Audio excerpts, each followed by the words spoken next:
Raise your hand if you don't like dark-skinned women. Bitch ass nigga. I'll fuck your hand up, nigga. I'll fuck your...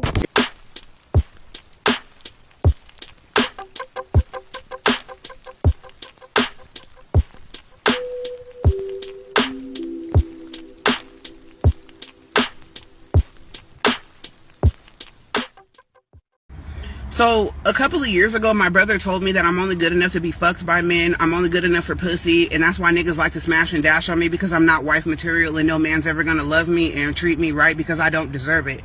And I thought that I had let it go. But like I said, it's been a couple of years. Oh my gosh. And I'm just realizing, like, that shit really hurt my fucking feelings. Because I don't see... When I look at other siblings interact, I just see something that I've never experienced. Like, I don't know what it's like to have a big brother who's got your back or who's protective of you, because my big brother has always been my biggest fucking enemy. He's been the meanest man in my life that I've just ever experienced. And I attract a lot of men like him. And I think it's because, like, I don't even know why. Like, sometimes you attract things that are that you're always around. And I guarantee if you were to talk to him or he sees this video or something, he's gonna deny. I never said that, or I didn't mean it like that. It was just a joke. You're so sensitive. Because everybody loves to call me sensitive and call me names and things when I finally speak up about the fucked up things that people say to me. Like, I'm very kind. I have a really big heart. And a lot of people don't know how to treat me with respect, so they choose to, like, dog me out. But I know that God has a man out there for me. Oh my gosh, like, I don't even cry on social. This is crazy. I didn't know I was going to get so worked up about it. I am just a girl. And I've never been in a good relationship. I've always been treated so bad by men. And I always tell God, like, I hate that you gave me such a fucking kind heart, because even when I try to be mean, I have a very hard time doing it. But the way my brother speaks to me is how a whole bunch of men speak to me, is how men treat me. People degrade me and they treat me like I'm just fucking nothing. And I went abstinent for 6 years up until recently because I felt like God was taking too fucking long. And I'm sorry, Lord, forgive me. But, like, I went abstinent because I didn't understand, how can my own brother, my own family say some shit like that to me and not even give a fuck about how I felt. And then I realized I attract men who just don't give a fuck about how they make me feel. And it continues, the cycle continues, because I usually I want so badly to see so many men win, especially black men. Like, I really wish I could be the black girl that likes white men. Because, damn, like, the black girls over there, they're getting treated right. Some of them, not all of them, but most of them. And I just want somebody to love and respect. I don't know what it feels like to be loved by a man. Like, and it sucks, because I'm such a loving person. I have so much love to give. And I know that God wouldn't put, like, the want of marriage on my heart if he didn't have it for me. But it just hurts sometimes to really sit back and reflect, like, I can't believe my brother would say some shit like that to me. And I tried to laugh it off. I'm like, oh, ha, ha, like, that's so funny. But he really meant that. You're only good enough to be fucked. Ain't no man ever gonna want to wife you. That's why niggas smash and dash on you, because you're not good enough to be married. Like, it was so unprovoked when he said it. And it was some years ago. And I don't know, like, it's just been on my heart, because it's just like, what the fuck did I do to deserve to be treated like this by people? Everybody takes advantage of me, and then they act like they miss me when I finally just stand up for myself and walk away, because I'm tired of being fucking mistreated all the time by somebody. I just want to be in love. I want to love somebody, and I want to know what it feels like to be loved back. But when I attract men like my brother, it just seems like it's just never gonna fucking happen.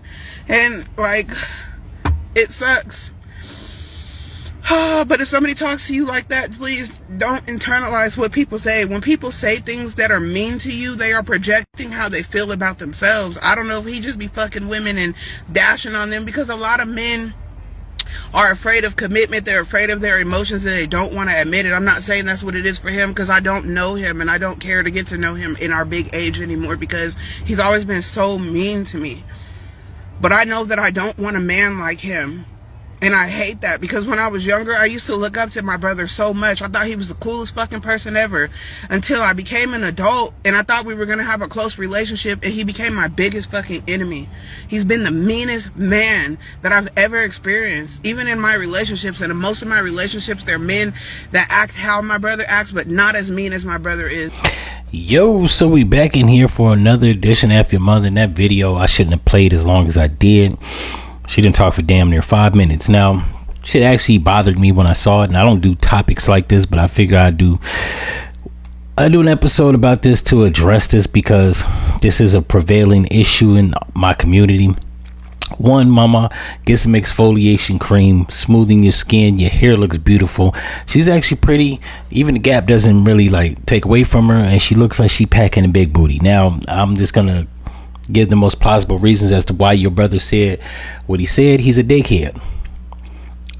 He probably does observe certain things that you're not noticing. Like, are you fucking the dudes on the first date? He's probably insensitive because he's a jackass and obnoxious and doesn't know how to word it more sensitively. But if that's what you're doing, he's only observing it based off of what he probably does to other women.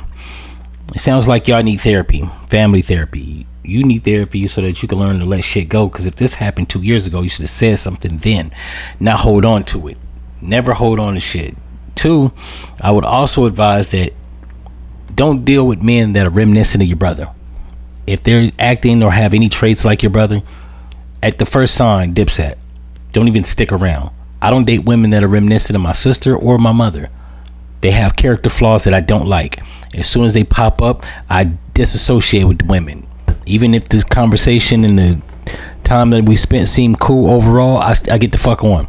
Because I don't got time to be dating somebody that has character flaws that I don't find admirable like I do in my mom and my sister. My sister's passive aggressive. She's a narcissist. She's self-centered. And she's a spoiled brat. Everything's about her. And if it doesn't go her way, she throws a fucking tantrum and acts like you're the fucking villain. My mom doesn't listen and talks too fucking much.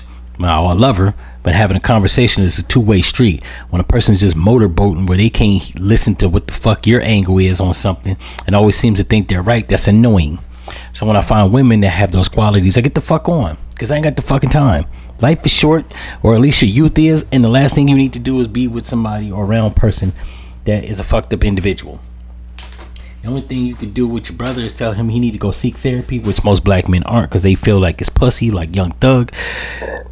So I would disassociate with them. It's nothing wrong as you get older disassociating with even family members, friends, family members, everybody that has stupid fucking qualities that doesn't bring pleasure or enjoyment to your life.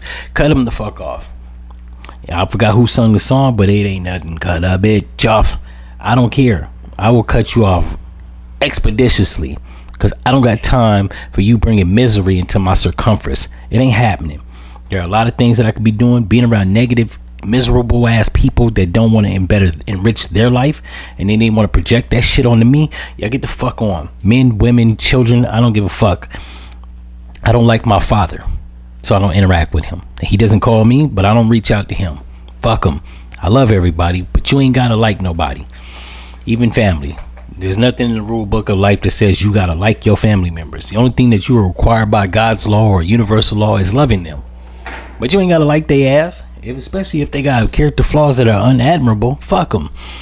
Not only that, you look like a sweet woman. You sound like you got your head on straight. You don't really seem like a narcissistic, self-absorbed woman. And yeah, you don't need that.